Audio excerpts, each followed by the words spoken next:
আসসালামু আলাইকুম বন্ধুরা, আপনাদের মাঝে নতুন একটি ভিডিও নিয়ে আসলাম কিরগিজস্তানের। দেখেন কিরগিজস্তানের কি পরিস্থিতি, একদিনে বরফ পড়ছে, তাতে কি অবস্থা হয়ে গেছে। গাছের অবস্থা কি দেখতে পাচ্ছেন, লাগে যেন গাছের উপরে তুলো বসে আছে এই অবস্থা।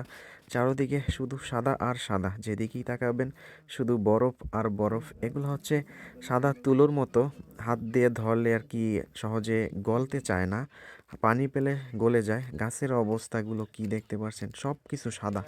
যাই হোক, যদি ভিডিওটা ভালো লাগে অবশ্যই শেয়ার করে দিবেন, আর আমার পেজ থেকে দেখলে সবাই পেজটিকে ফলো করে দিবেন, আর চ্যানেল থেকে দেখলে সাবস্ক্রাইব করে দিবেন। যাই হোক, কেমন লাগে ভিডিওটি আপনারা অবশ্যই আমাকে কমেন্ট করে জানাবেন, কারণ আপনাদের কমেন্ট পেলে আমার ভিডিও করতে আগ্রহী জাগে। আর যদি আপনারা কমেন্ট না করেন তাহলে আর ভিডিও করার আগ্রহ হারিয়ে ফেলি আর কি। যাই হোক, ভালো থাকুন আর ভিডিওটা উপভোগ করুন। কেমন হয়েছে তা অবশ্যই কমেন্ট করবেন। ধন্যবাদ, ভালো থাকেন, দেখতে থাকেন। মিস্টার ভাই, হ্যাঁ ছবি ভালো রে, এটা করা ছবি তোলেন।